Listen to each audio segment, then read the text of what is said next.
আসসালামু আলাইকুম ভিউয়ার্স, আশা করি আপনারা সকলে খুব ভালো আছেন। আলহামদুলিল্লাহ আমিও ভালো আছি। চলছে তো ইলিশের সিজন। এই সময়ে যদি ইলিশের উপর কোনো রেসিপি করা না হয় তাহলে কি চলে? আজকে তাই আপনাদের জন্য আমি নিয়ে এসেছি সরষে ইলিশ রান্না।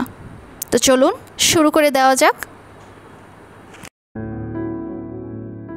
এখানে আমি প্রথমে ব্লেন্ডারে কিছু পেঁয়াজ কুচি নিয়েছি। এই পেঁয়াজগুলো আমি পেস্ট করে নিব। সরষে ইলিশ রান্নার জন্য আমি এখানে ফ্রাইং প্যানে পিওর মাস্টার্ড অয়েল ইউজ করেছি। তেল গরম হয়ে যাওয়ার পর আমি এখানে কালো জিরা ফোড়ন ব্যবহার করেছি। এবার আমি পেঁয়াজ পেস্টটি দিয়ে দেব।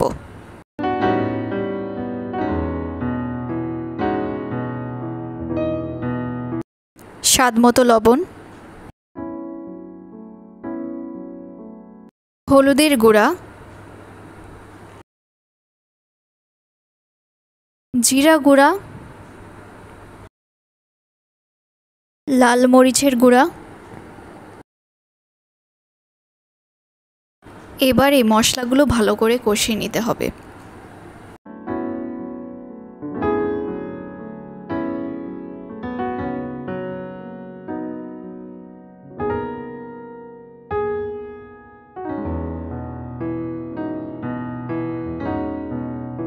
মশলা কষিয়ে নেওয়া হয়ে গেলে মাছগুলো দিয়ে দিতে হবে।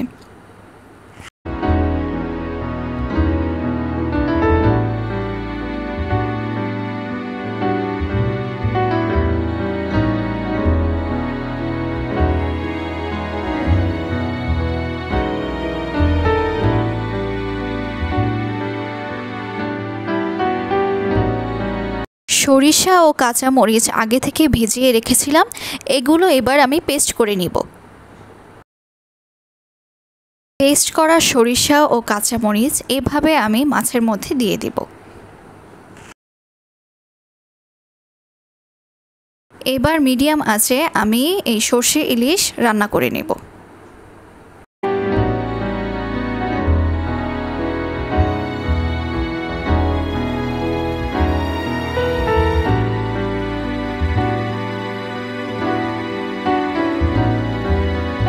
তৈরি হয়ে গেল মজাদার সরষে ইলিশ রান্না। আজকে আমার রেসিপিটা কেমন লেগেছে তা কিন্তু অবশ্যই কমেন্ট বক্সে জানাবেন। যদি ভালো লেগে থাকে তাহলে একটি লাইক, শেয়ার আর সাবস্ক্রাইব করবেন আমার চ্যানেলকে। আজকের মতো এখানেই বিদায় নিচ্ছি। সবাই খুব ভালো থাকবেন, সুস্থ থাকবেন। আল্লাহ হাফেজ।